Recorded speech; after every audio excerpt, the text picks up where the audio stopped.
In 2004, I was an iPod user, and for the first time, I fell in love with Apple. Now, you might not know this, but I used to work for Microsoft. Apple back then was the enemy company. But here I was holding this beautiful white device. I was so proud walking the street with my cheesy white earphones. And I remember thinking, this company is going to be big. I need to invest in Apple. I did all of the research, I read all the speeches by Steve Jobs, and I was convinced Apple was going to be an incredible company. Now, at that point, I'd saved up $10,000 and I decided I was going to put that $10,000 in Apple stock. Apple stock back then, adjusted for splits, was 41 cents. Yes, 41 cents. But here's the thing. I was living in Malaysia, and buying US stocks from a developing country wasn't easy. There was a lot of paperwork I had to file, a lot of complicated processes. We didn't just have access to E-Trade. So because I hate paperwork, I kept putting it off and putting it off and putting it off, and years and years and years passed. I only bought my first Apple stock, I'm ashamed to say, in 2016. Now, here's the kicker. If I had put 10 grand in Apple stock back then in 2004 when it was 41 cents, today Apple stock is around 220 bucks. My 10,000 investment would be worth $5.5 million today. $5.5 million. But I didn't have that $5.5 million because I didn't act on what I knew was a good opportunity, because I kept saying someday.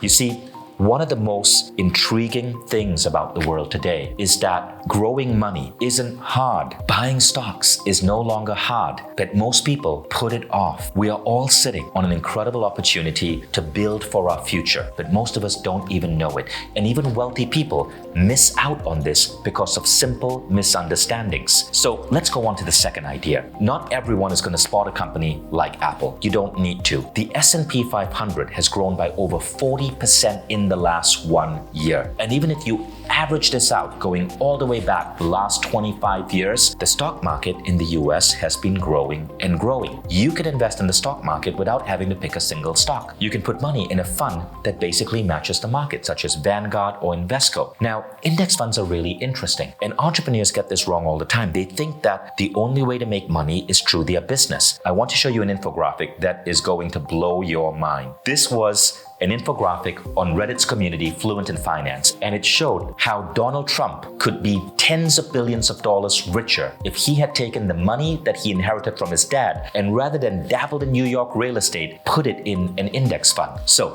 here's the theory. In the 1970s, Trump reportedly inherited between 44 million and 88 million. If he'd put that money into an index fund and let it grow, he'd be worth somewhere between 16 billion and 30 billion today. That's well over his current net worth. Now, you don't have to be Donald Trump. Whether you run your own business or you're earning a salary, taking out a little bit of money every month and putting it in an index fund and then forgetting about it. You don't have to pick stocks. You don't have to know when to buy or sell. You're simply trusting in long-term growth, as Warren Buffett says, and knowing that the market is going to correct itself repeatedly, and put money to companies which are blowing up. Companies like Apple, like Nvidia, like Google, like Meta, like Microsoft. The problem is this. Many people don't understand index funds, don't even know they exist. Instead, they put their money in expensive mutual funds, which are sold to them by the bank. And mutual funds have such a high fee that your money grows nowhere as fast as in an index fund. Mutual funds are designed to make banks rich, not private citizens. So these are things which I wish I had known earlier, because when I started investing, I started late. I put my money in mutual funds rather than index funds, and I made a ton of mistakes. I only really started investing, I'm embarrassed to say,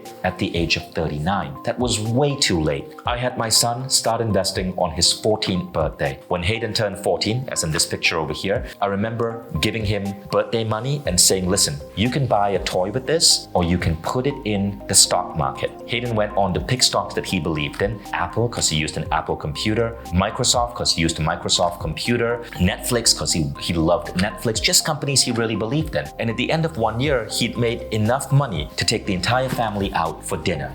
And that was a big deal for that kid. But I wanted him to learn early, at the age of 14. So if index funds are this powerful, why aren't most people using them? Well, here's the thing. Most Americans end up investing in mutual funds because they are pushed on this by their banks. Mutual funds are similar, but they are actively managed. This means that there's someone buying and selling stock within the fund trying to beat the market. Sounds good, right? But here's the catch. These funds often charge high fees, sometimes as much as 2 to 4% per year. And 90% plus of mutual funds underperform the market. 2 to 4% per year may not seem like high fees, but they actually will significantly cut your profits by as much as 70% from investing in an index fund, which charges 0.5%. So here's the takeaway. Understanding basic financial principles like index funds versus mutual funds, like why it's important to save up money and put it in the stock market. Even if you have a current business, don't bet all your money on your business. Diversify. Bet in your business, but park some in an index fund. These simple things can make a massive difference in how much you have saved in the bank when it's time to retire. These missed opportunities can make a world of difference. Whether you're just starting out or you've been investing for years, check the fees the bank is charging you.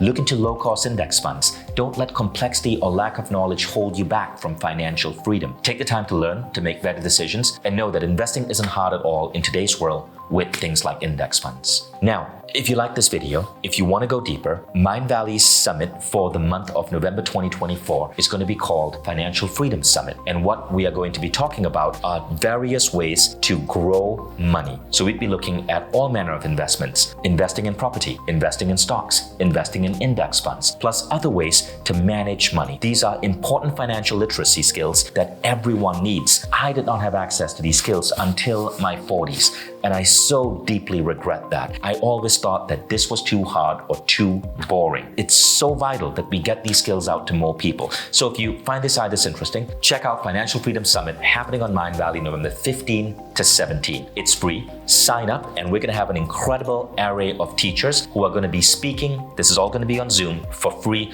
and there'll be a number of different lectures you can attend where you can learn all about investing and growing money. Thank you so much.